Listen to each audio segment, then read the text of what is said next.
From literally the first second she stepped onto a movie set, Cameron Diaz has been a face to watch in Hollywood and a force to be reckoned with. Cameron Diaz is an actress who is unashamedly a movie star. She's a funny actress. She's got great, impeccable comic timing. She was kind of delightfully fluffy, but with a slight edge to her. She just has that way of just making you feel better about yourself, and you just fall in love with her.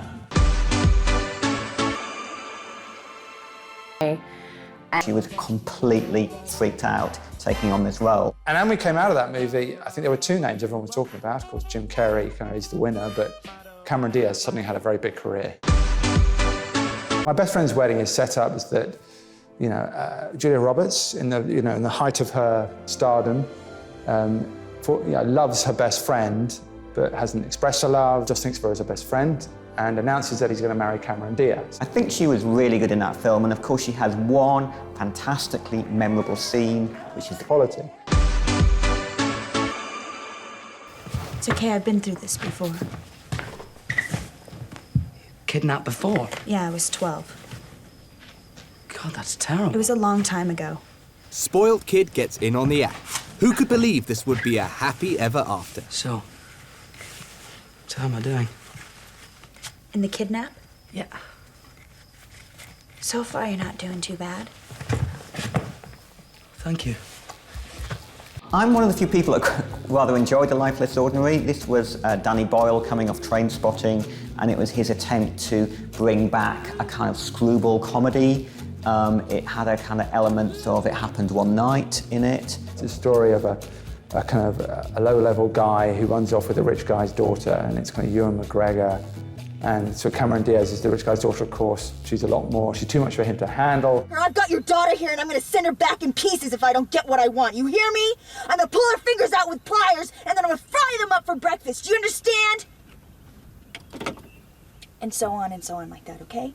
For no longer than 30 seconds. She's kind of a bit wicked and a bit kind of spicy in it. She hadn't sort of set herself up as just the pretty girl in the movie. She had something else to offer. She was very funny, but she could do a little bit of dark. She could sort of play against her good looks. I actually interviewed them both for the movie, and that was a great experience. I came out of that interview thinking that Cameron Diaz was the most delightful person I'd ever met. I thought she was absolutely hilarious.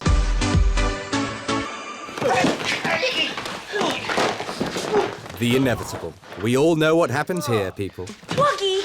How many times did I tell you this at Princeton? Woogie? Ted and I had one date. You and I were already broken up. You're Woogie? Don Wooganowski. All right, what the hell is going on here? Can someone explain it to me? Look, we're all in love with Mary. What the gag is of the film is that all these terrible idiot men, led by Ben Stiller, all fall desperately in love with Mary, played by Cameron Diaz. And Mary essentially is an angel. She is just lovely and adorable.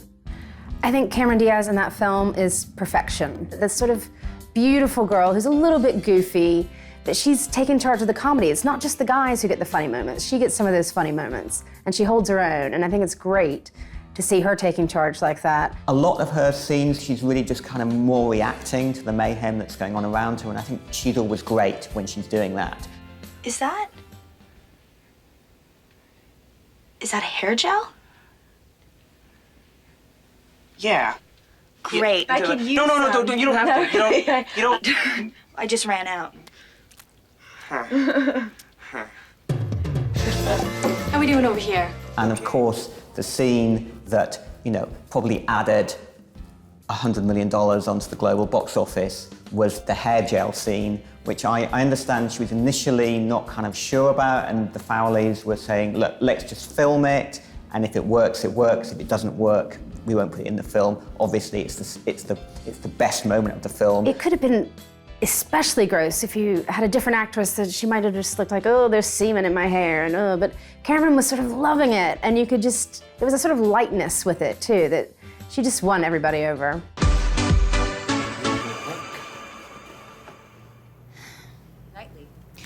I've been going over and over my experience last night, Craig. It was amazing.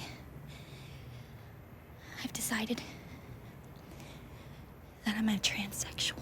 Cameron is taken seriously as she steps up a gear in her career by making herself unrecognizable, which is code for less attractive than she really is. Being John Malkovich, obviously a massive change of pace for Cameron, who normally looks absolutely dazzling, beautiful and sexy. She went completely the other way, not just the frizzy hair, but the dowdy clothes, the kind of puffy skin.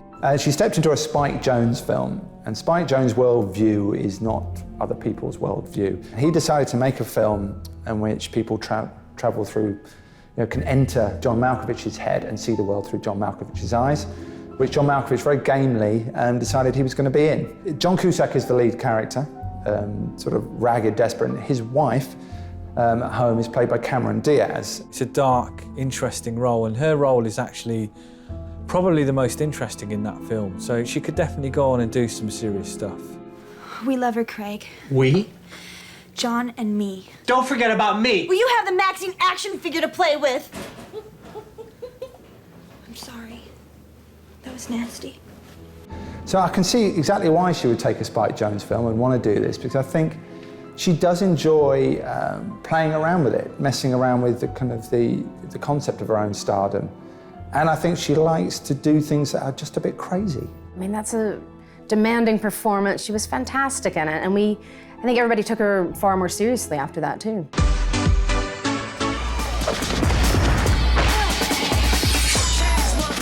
She gets to kick ass and take the big bucks home too. It's good to work for Chuck.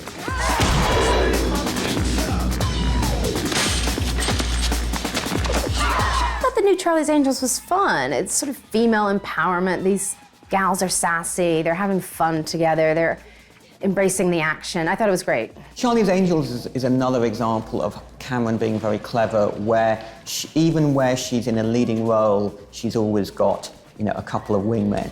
Just pick up the tray and walk away. No. Stay and talk to him. Flip your hair. What? Flip your goddamn hair.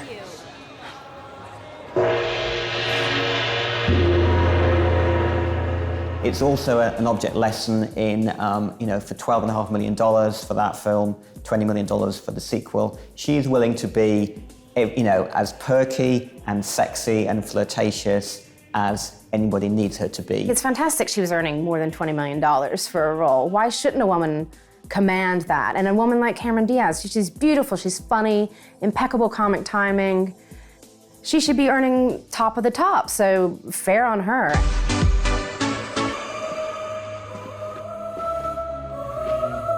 Top princess with the heart of an ogre and a donkey best friend. Wake up! What? Are you Princess Fiona? I am. Awaiting a knight so bold as to rescue me. Oh, that's nice. Now let's go! But wait, Sir Knight! This beeth our first meeting. Should it not be a wonderful, romantic moment? Yeah. Sorry, lady. There's no time. Wait! I mean, Shrek was an amazing thing to land in her lap. What's likeable about the role she plays, Princess Fiona, was, of course, it's the whole Shrek philosophy. It's inverting the fairy tale cliche. Shrek? What? It's a compliment. Better out than in, I always say. But it's no way to behave in front of a princess.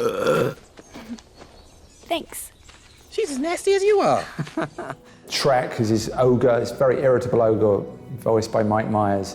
He's kind of forced to go on this quest to kind of rescue a princess from a dragon. Of course, it's always very ironically done, very postmodern. And of course, when the moon strikes, the gag with Fiona is that she's actually an ogre too. Fiona, are you all right? Well, yes. But I don't understand. I'm supposed to be beautiful. But you are beautiful. It's because I think who she is in the roles she's done in her career that I think she probably would have really liked and bought into the idea that inside the pretty princess is a big ogre, but lovable ogre. Back for more sexy moments with Cameron. You can dress me up in diamonds. You can dress me up in dirt. Everyone in the film, because it's that era in New York's history, was going to have sort of Irish heritage, and they were the gangs. So they were going to have reasonably thick Irish accents. Actually, her role expanded during the shooting of the movie. Obviously, you know, Scorsese had all of these different elements that he was playing with. He kind of really did fall in love with her. Situation? Yeah, we've, lost the pilots. Where did they go? I mean, they're dead. The pilots are dead. Shot. It's a Bond film told from the point of view of the Bond girl. That was always a bit of a reach. As was Tom Cruise trying to kiss Cameron. Seriously, this is great. Really, I'm relieved you're taking this so well. Night and Day was just a kind of one of those silly sort of action films, and again, you know, her character is very, very reactive. She's basically spends the whole film looking, you know, either amazed or surprised or somewhere in between. So it didn't really give her great opportunity. It's a slightly out of control thriller. It's really kind of fun at first because there's this whole kind of riff on it that she gets involved with Tom Cruise, and then the other kind of CIA operatives come and say, look, he's off the reservation. Until a week ago, Roy Miller was the most trusted and capable covert agent in the world. Well, what happened a week ago? Stress caught up with him. It started with the mistrust of fellow agents, command and control. So you get this idea for at least half the movie that he could be genuinely bonkers. Hey there, sleepyhead. The thing that doesn't work is the romance doesn't quite come to life. It's a kind of Tom Cruise problem, I think, you know.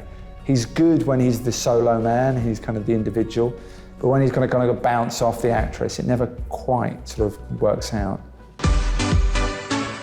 And it was one of the very few superhero franchises that flopped. I mean, it was definitely, to give them credit, they weren't copying Batman.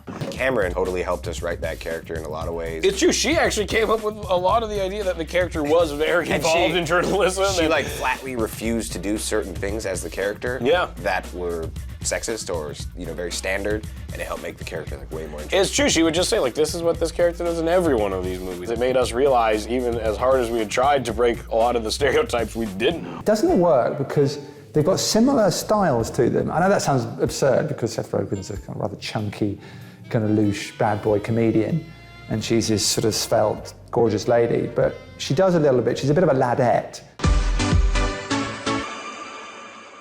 Now, who can tell me why Jem cries when the hole in the tree is filled with cement? Because she's a crybaby? Get out. We're here to learn. Anybody else have a problem with that? And we have a quiz tomorrow. What? On the first 100 pages. Top seductress, looking for the easy way out, but the gym teacher wins in the end. Things are about to change around here. Recess is over.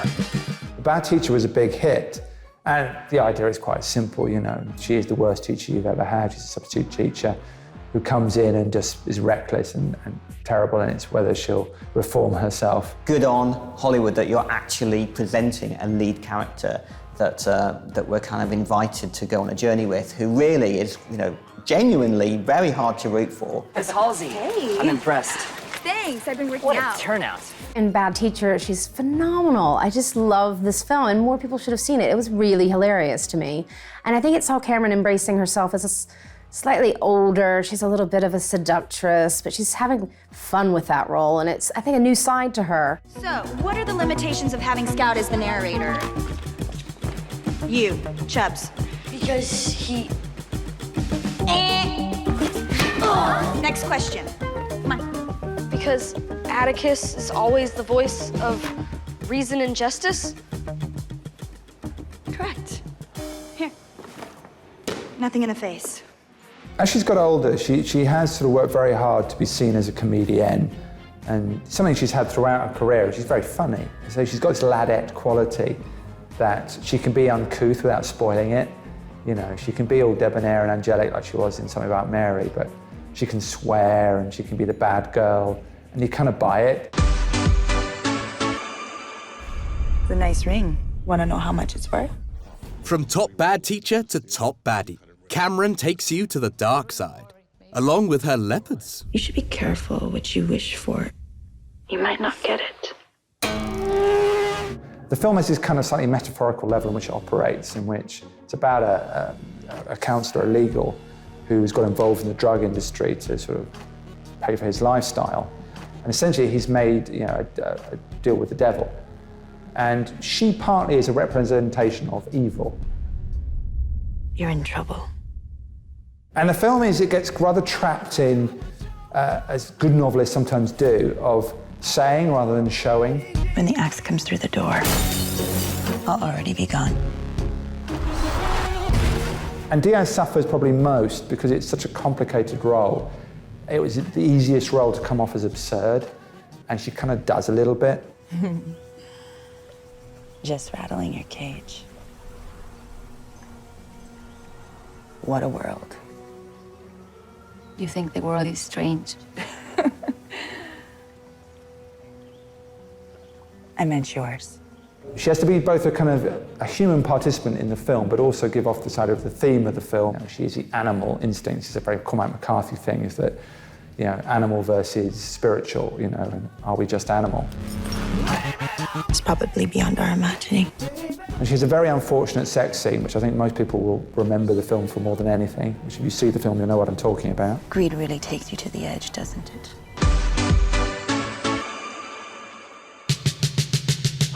I'm really looking forward to this Annie reboot. I think it's going to be a lot of fun. And I think Cameron's going to bring more sort of sparkle to that. And she's got such chemistry. She's done a lot of indie movies, and she's sort of done big, almost action movies, but she's got this kind of comedian, lightheartedness, sort of air of self-mockery throughout her career. I think always wanting to do the kind of spiky comedy. I think maybe that's where she's most comfortable.